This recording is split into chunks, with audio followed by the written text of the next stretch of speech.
Mainit sa mata ng netizens ang ilang e-bike riders dahil sa pagiging pasaway umano sa batas trapiko.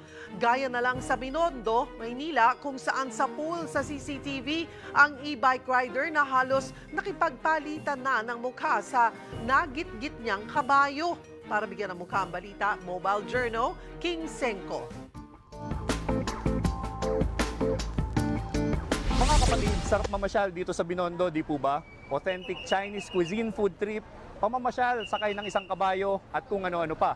Pero naku po mga kapatid, dito mismo sa lugar, may isang kabayo po na munti ka na makipagpalitan ng muka sa isang pasaway na rider. Ang mga lugar gaya ng Intramuros, Santa Cruz at Binondo ay ilan lang sa mga OG na pasyalan na maraming marerentahan na kalesa gaya nito mga kapatid. Bagay na bagay sa makasaysayang mga lugar na ito. Pero nitong nakarang Martes lang, kuhang-kuha sa CCTV camera sa kahabaan ng Ongpin Street sa Maynila ang insidenteng ito. Sa one-way na bahagi na ito, makikita ang isang e-bike rider na kaswal na sumasalubong sa daloy ng trapiko. At pagdating niya sa intersection ng Nueva Street at Ongpin, ayun, at munti ka na siyang makabanggaan ng isang kabayo na may kalesa. Naku po, naloko na. O ito si John Lloyd mga kapatid. Kagaya niya na may hatak-hatak na kalesa, nung munti kang madisgrasya doon sa Binondo. Kaya naman ang barangay na nakakasakop sa lugar na ito sa Ongpin, napapailing na lang.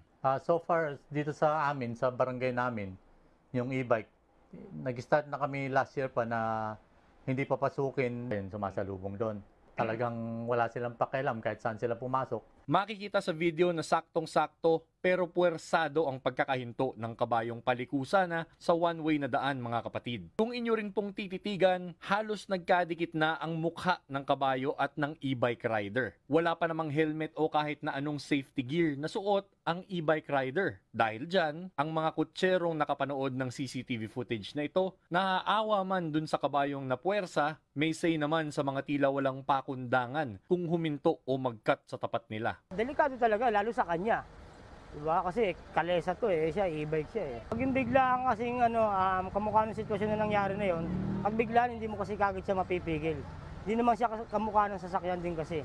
Kailangan may allowance. Pero sa ngayon, maging si Nakagawad Nelson ay wala ring magawa, kundi mano-manong pagbawalan na lang ang mga e-bike o bike riders. Pero dahil sa kawalan ng rehistro at mga batas na magbabawal sa paggamit nito ng walang safety gear, paano naman ang mga e-bike riders sa oras ng disgrasya? Pag may naman nangyaring aksidente na sila ang nakabangga, magbabayad lang ho sila dun sa nabangga nila. Kaya naman paulit-ulit na paalala ng mga otoridad dito sa Binondo mga kapatid, parati pong sundin ang road signages. At kung hindi sigurado sa inyong pinapasok, maaari naman pong magtanong-tanong. At hindi porke naka-e-bike o bisikleta, absuelto na sa mga pagsalubong. Mobile Journal, King Senko po, hatid ang mukha ng balita.